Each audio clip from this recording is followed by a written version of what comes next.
This is probably the subject that most investors have been waiting for. When were we ever going to talk about this? Cardano is attracting attention. Solana is making some mind-blowing moves. Which cryptocurrency has the highest scores? Let's dig out the answer. There have been some peace for some time now. The crypto market seems to be in a good moment. We won't be comparing cryptocurrencies if troubles are hanging everywhere. On September 6, 2023, Anthony Pompliano, a prominent entrepreneur and crypto investor, appeared on Fox Business, The Kleinman Countdown, hosted by Liz Kleinman. He made some striking remarks. Pompliano began by commenting on Grayscale's recent legal win against the SEC, noting that the American legal system allows for disagreements between market participants and regulators to be settled in court. Well, in Grayscale's case, the judge agreed with the investment company. Pompliano emphasized that the SEC is now faced with a decision whether to approve Grayscale's application to convert its Bitcoin trust into a spot ETF or to consider other pending ETF applications. He argued that the regulators should not play the role of referees of picking winners and losers, but should aim to create fair markets. From his perspective, the SEC should approve all pending applications simultaneously. When asked about Bitcoin's current market status, Pompliano described it as a macro asset with a high lack of liquidity. He pointed out that approximately 70% of all Bitcoin in circulation is held by long-term investors who have not sold in the past year. He drew parallels between the current market conditions and those leading up to the 2020 bull run, suggesting that a similar setup is unfolding. According to Pompliano, the approval of ETF applications will serve as a demand shock, while an upcoming Bitcoin halving will serve as a supply shock, potentially driving the asset's price up significantly. So what does this imply? Pretty crypto gains, simply put. Also, he addressed speculation that the SEC might roll back its approval to Bitcoin futures to strengthen its case against spot Bitcoin ETFs. While acknowledging that rulemakers have the power to change rules, he considers such a rollback uncertain. He expressed confidence that the ETF applications would likely be approved before the end of the year, especially with major players like BlackRock and Fidelity entering the space. Pompliano highlighted a recent prediction by Bernstein that the stablecoin market could reach a $3 trillion market cap, up from its current $125 billion. In his opinion, if the prediction does come true, the entire cryptocurrency market, including Bitcoin, could exceed $10 trillion in market capitalization. Towards the end of the interview, Pompliano discussed Coinbase, where he had been an investor since his private market days. He lauded the company for being a regulated leader in the American financial system, and noted its expansion into lending to institutions. He believes that Coinbase is poised to be one of the major infrastructure winners if the crypto industry succeeds. Since 2020, BlackRock, the owner of widely popular iShares family of exchange-traded funds and the world's largest asset manager, has been making great moves. At the time, it went on even bigger during the COVID-19 pandemic. The continued allure of passively managed index funds is a big reason why BlackRock is thriving during these volatile times for the market.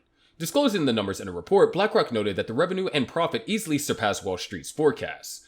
As investors around the world navigate current uncertainty, including the pandemic and uneven economic recovery, BlackRock is serving clients' needs with global insights, strategic advice, and whole portfolio solutions.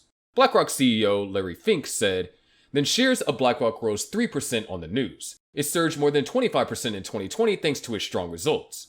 BlackRock, like most major Wall Street firms, has had to adapt during coronavirus outbreak. Bitcoin will indeed be set for gallant strides once the ETF gets approved. However, it seems like Ethereum is gradually closing in on it." Recently, Real Vision CEO Raoul Pal noted that Ethereum's technicals and fundamentals suggest that the second largest cryptocurrency may massively outperform Bitcoin in the upcoming cycle. In a new interview on crypto-focused YouTube channel Altcoin Daily, Pal said that he had his eye on the chart of Ethereum against Bitcoin. According to the macro guru, the Ethereum-Bitcoin pair is coiling inside a wedge, and a breakout could send Ethereum into a rally that leaves Bitcoin in the back seat. He said, "There's the chart of Ethereum versus Bitcoin. That's one hell of a wedge. If that plays out, then we should see Ethereum doing 1x, 2x, 3x, 4x, or 5x Bitcoin in the next run. And Ethereum probably won't be the best performing crypto either." According to Powell, the Ethereum-Bitcoin pair must take out resistance around the 0.077 Bitcoin to confirm the breakout. As for Ethereum's fundamentals, the Real Vision executive believes that the leading smart contract platform's total addressable market is much larger than Bitcoin's. According to him, Ethereum is a broader basis architectural protocol which can build more stuff on top of that. Bitcoin doesn't just do that. It has different use case, so it's unlikely to be as big. So is the internet worth more than gold? Yes, simple as that, and that's the argument here. From another perspective, we hope that it's not a scenario where Ethereum gets to tag along with Bitcoin. Bitcoin, Ethereum, and other cryptocurrencies were recently revitalized by a shock XRP legal ruling, even though the price rally has since lost its momentum. The Bitcoin price reclaimed the $30,000 mark per Bitcoin after dropping under the psychological level as hype around a flurry of US spot Bitcoin exchange traded fund applications returned, hence boosting the price of Ethereum. Also, Mike Novogratz has said that he sees signs of increased institutional investor participation in Bitcoin, Ethereum, XRP, and crypto markets following last year's crash. Quote, institutions have come back in the immediate term. They've come back in the future. They come back in some of these stocks. But importantly, they're coming back in structural ways, revealing a second quarter net loss for a Galaxy that narrowed from last year's $46 million to $55 million. Anyways, let's take a look at Cardano and Solana.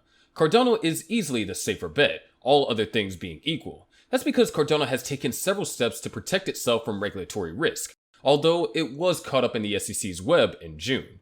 However, it's important to remember that at the end of 2022, Cardano formally launched a new phase of development called Voltaire, in which it will become more and more decentralized while handing off more and more of its power to its community. The ultimate goal is for Cardano to become self-governing without the need for a third-party company to guide the growth of the Cardano blockchain.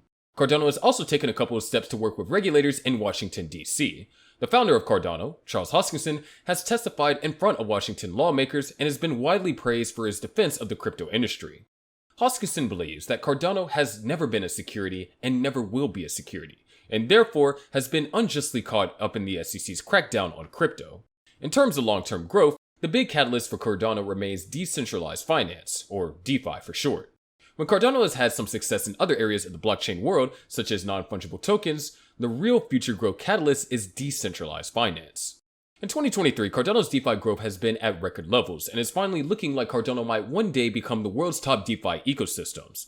The metric to watch here is total value lock, which measures how much of a crypto token is locked up in DeFi protocols.